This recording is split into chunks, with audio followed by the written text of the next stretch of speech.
Hi, in today's video I will show you how to watch an old Zoom meeting. So to do that you just need to open your web browser, okay, and type on the search bar zoom.us.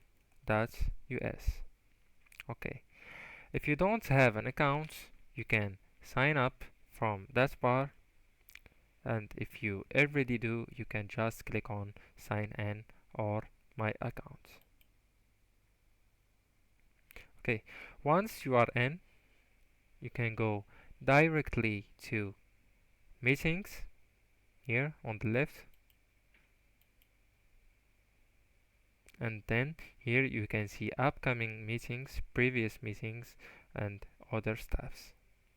So what's why you are here to watch an old, as we said in the beginning, we want to watch an old Zoom meeting.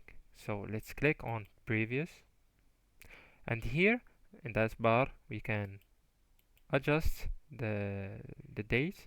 So let's say that Zoom meeting was on at 2020 January. So let's go back to 2020 January 1 to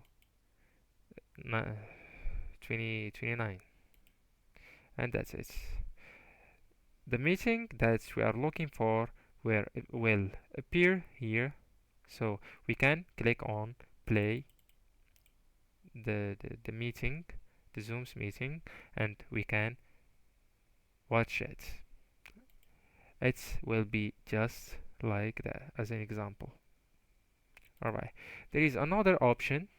If you had recorded that meeting, you will find it on recordings. Anyways guys, that's the video. I hope you liked the video. If you liked it, don't forget to like, subscribe, and share it with your friends. Thank you for watching.